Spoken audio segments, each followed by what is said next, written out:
Welcome to the Parenting Power Podcast, supporting parents with the real-life tools they need to raise the confident, interdependent people the world needs. Gail Bell and Julie Friedman-Smith interview experts who share their knowledge to assist parents in creating a home environment where kids can thrive. Hi, everyone. Welcome to the Real Life Parenting Podcast. I'm Julie Friedman-Smith. And I'm Gail Bell. Today's podcast is brought to you by our sponsor, Beaner's Fun Cuts for Kids. Parenting is hard, haircuts shouldn't be. Visit beanersfuncuts.com for a location near you. Our guest today is Marc Saltzman, technology evangelist. You've probably seen him at the movies hosting Gear Guide, or perhaps you've read his articles in countless papers and magazines across North America or online with Common Sense Media. We recently met Marc and found out that he's a dad, and that as much as he loves technology, he is very clear about the boundaries he sets around its use. So we wanted to learn more. Welcome, Marc. Thanks for having me, Julie and Gail. It's a pleasure to be on the podcast.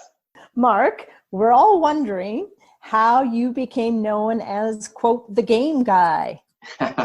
As my license plate says.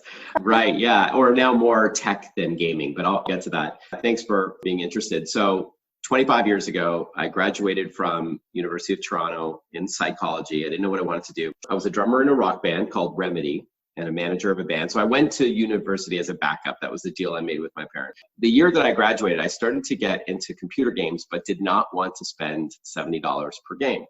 So I realized that if I called local newspapers in Toronto, where I grew up, and had them greenlight me to write an article, a couple said yes. And that gave me the green light to call video game companies to get free games sent to me. And I just had to show that I was legit, that I really was reviewing games. And I just learned on the job. So I started off I learned to be like a freelance journalist, specializing only in computer games for the first couple of years.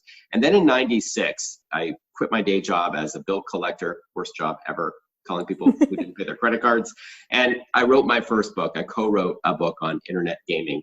And then that was it. I never went back to my quote unquote day job. And I grinded my role into the US and Canadian space in newspapers and magazines and websites covering games, and then expanding to tech. So I was able to leverage this small column in a publication called Toronto Computes in order to get Toronto Star. I was able to get Toronto Star to help me get Yahoo in the US, and then Yahoo to USA Today, and so on. And then I started writing more books. I started radio shows in '96 in Toronto, and then started doing more and more TV work. So it just really sort of ballooned after I decided that's it. This is what I want to do.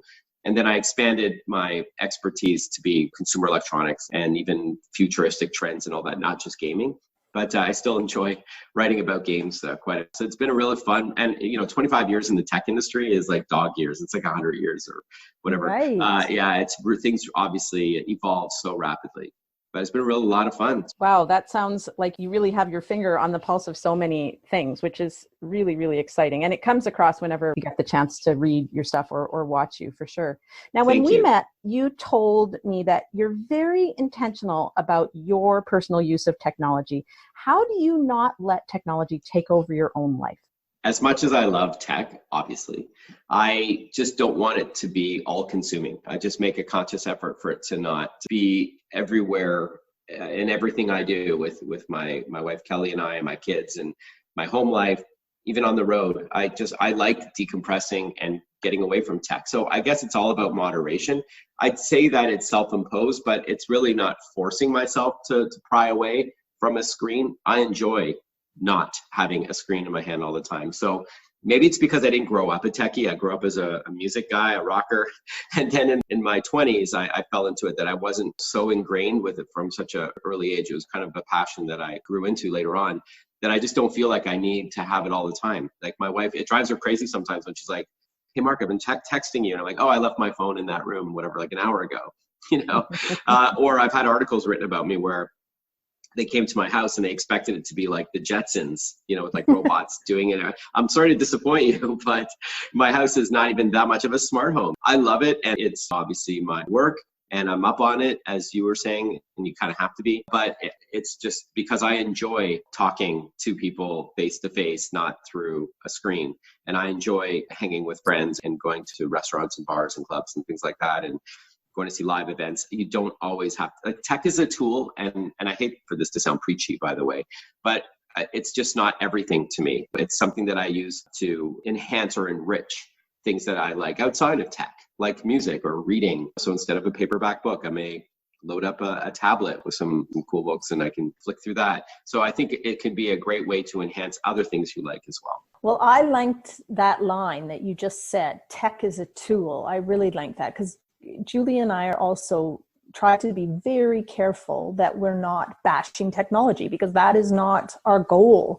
We just want to support parents and kids to become more aware of how they're actually using that incredible tool. So thank you. I really like that line, tech is a tool.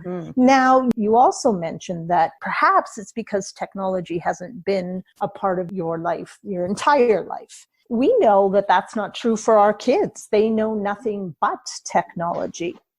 We also know that you have children. So what are the guidelines / rules, boundaries in your home around technology for your children and for you and your wife?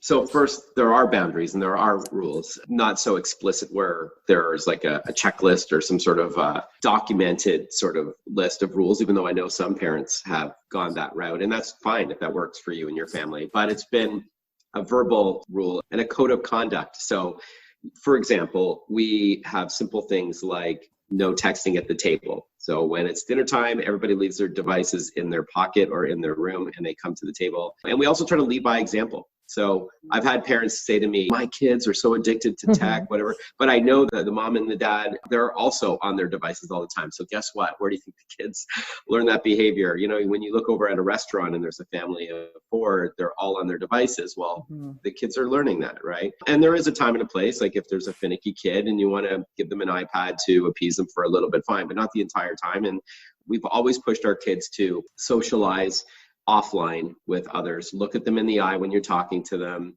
you know, just teaching them things like that. And you're right, these kids are digital natives. They grew up with technology, and the older folks are digital immigrants. We had to learn and adapt to this new world. And as a result, ironically, we're supposed to protect our kids from overuse of tech and oversharing. And meanwhile, the parents don't always understand it as well as the kids. So that's a bit of an irony that a lot of parents struggle with. But I just think it boils down to a few things. Again, moderation. Tech is wonderful, and they're going to need tech in their personal and professional lives. That's how kids socialize. It's going to be a big part of their work. It's how they work in society. You want to get a driver's license, you go online now. So it's not a matter of being a Luddite and unplugging. It's just using it as a tool in the right applications, but not being everything to you. So there's some simple things that parents can do. When the kids are younger, I always encourage parents to not let them use computers, for example, in their room behind a closed door. Put a computer in a central, highly trafficked area of the home so you can kind of keep an eye on where your little ones are going online.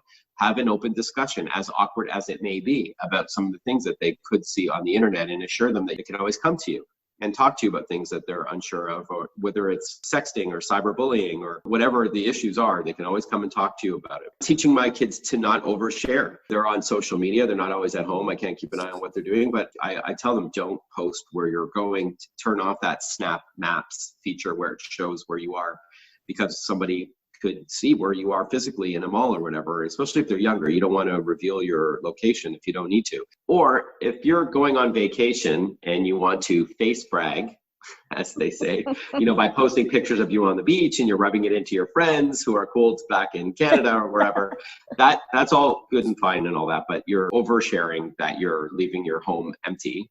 So it perhaps is no surprise that for some families, they come home to a cleaned out house. That's not obviously very fun, but you're essentially broadcasting to the world that the house is empty. So you might want to think twice about things like that. Post when you get back if you like. They don't care if it's 7 days later, but your social following. But just little things like that. Again, you may want to think twice before you post location-based information. Just little things like that my wife and I are both thankfully on the same page about, and we just try to teach our kids that. And now they're older. They're turning 18, my twins, in July. And my little guy's turning 16 in July. But I think they've got some good online savviness to them, and they're cautious about what they post, and their head isn't on their devices. They can look at people in the eye and communicate. So thankfully, I think we did a pretty good job, but you know, nobody's perfect, and there's no rule book, right? No, there really isn't. And it's interesting that you talk about that. Your kids are similar ages of our children. Gail has 2 kids and I have 2 kids.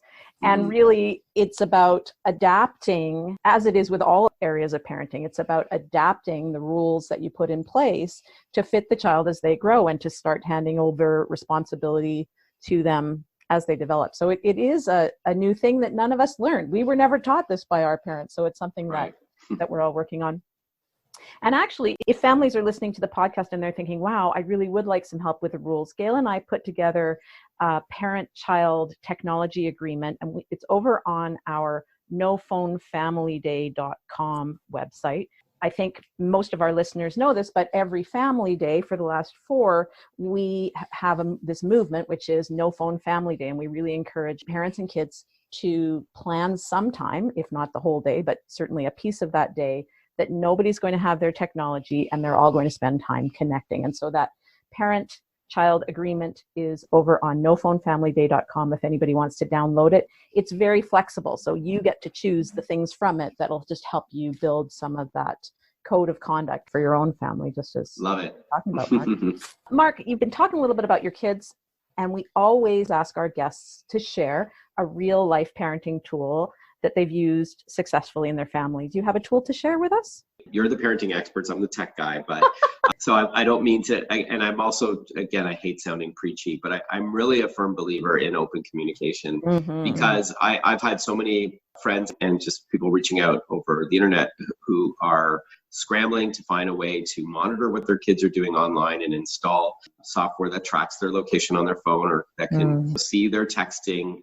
I don't know if they want to see all that, the way that they're messaging with their friends. And I'm not saying that there isn't a place for those kinds of tools, and they exist. Some are better than others. And unbeknownst to the child, they're tracking that tween or teen or whatever. And they may have their own reasons, and every family is different. But I really do believe that, as awkward as it can be, having an open relationship with the kids to make sure that they know that that you're not going to judge them. They're never going to be in trouble if they report something that they saw or they got in a bit of a jam or they're not sure how to deal with something, that they can always feel like they can come to you. And that's just less of a tech strategy that we've embraced here in the house. Tech always evolves. There's always something new, software, hardware you can use. But I don't think anything trumps good old-fashioned open dialogue. That's it. I think, and a lot of parents are concerned about their kids' addiction to screen time. And yes, you can install things on their devices that turn off, or you can turn off Wi-Fi at certain times of the day, or on their video game system, you can not work for more than 45 minutes at a time. That's all great,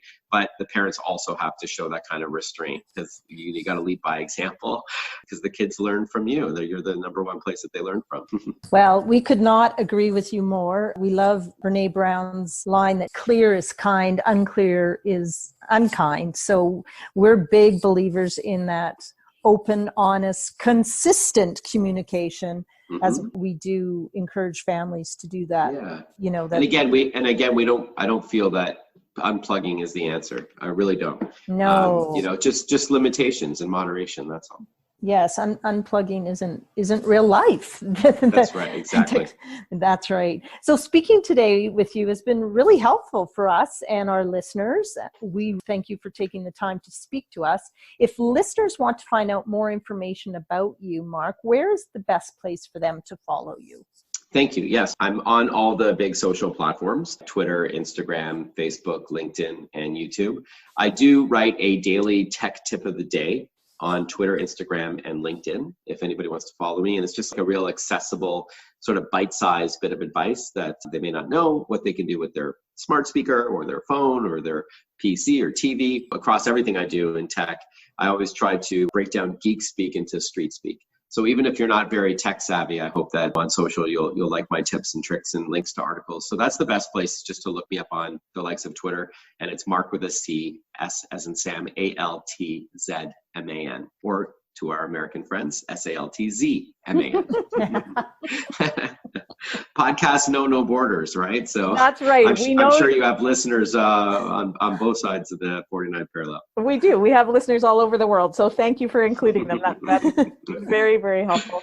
What a pleasure to get to know you a little bit better, Mark. And thank you for all the information that you share to keep us up to date on technology. And thanks for a little peek inside your family so that we can know how you're managing all of this technology. Thank you so much. Thanks, Gail. Thanks, Julie. All the best. Bye-bye. We hope that you've enjoyed this episode of the Real Life Parenting Podcast. If you're looking for more real life parenting tools, then please sign up for our weekly Thoughtful Thursday email newsletter. It's free and it's really good. Just visit our website, parentingpower.ca, to subscribe. While you're there, check out our book, A Year of Intentional Parenting. Like this podcast, the book was created to help you feel confident, capable, and calm. Thanks so much for listening, and we look forward to connecting with you again right here every Monday.